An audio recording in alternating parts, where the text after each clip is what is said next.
দিনটা ছিল 8ই মার্চ, মানে বিশ্ব নারী দিবস। কাব্য সাহিত্য কোথায় গিয়েছিল সেখান থেকে আমার জন্য একটা ভিডিও ক্লিপ নিয়ে গিফট করলো। যাই হোক, বাসায় এসে আমার হাতটা ধরে বললো, মামনি সব কিছু রাখো, আজকে আমরা সব করব, শুধু আজকে তুমি চলে আসো, তোমার জন্য একটা সারপ্রাইজ পার্টি রাখা হয়েছে। আমি ভাবছিলাম কি হতে পারে, বললো চলো আমার সাথে। তো সামনে যখন গেলাম, গিয়ে বললো তোমার না একটা বার্থডে মিস হয়েছিল 16-এর, এটাই আজকে সেলিব্রেশন করব। তো আমি এই জন্য খুব মজা পাচ্ছিলাম। বললো ঠিক আছে, তাহলে তুমি প্যাকেটটা খোলো, খোলার পরে বুঝতে পারবে। দুই ভাই তো ভীষণ খুশি। খোলার পরে আমার মগজটা খুললো যে সত্যি আজকে উমেন্স ডে, এই একটা স্পেশাল দিন, তাও ভুলে গেলাম।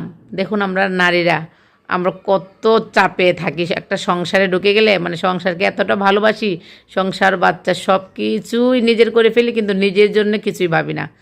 যেমন ধরুন না, আমরা কিন্তু মা হওয়ার পরে কতটা পাল্টে যাই। দেখুন, আমরা আধা ঘন্টার খাবারটা 5 মিনিটে খাওয়ার চেষ্টা করি।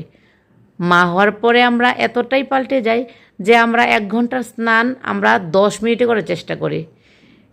মা হওয়াটাও কিন্তু অনেক কষ্টের, কিন্তু মা ডাকটা মিষ্টি। আর এই ডাকটা শোনার জন্য কত রাত না ঘুমিয়ে যে কাটিয়েছি, এটা শুধু আমরা মারাই জানি। তো বন্ধুরা, আমার পক্ষ থেকে সব নারীদেরকে জানাই বিশ্ব নারী দিবসের শুভেচ্ছা। সবাই ভালো থাকবেন, নিজেকে ভালোবাসবেন। টাটা।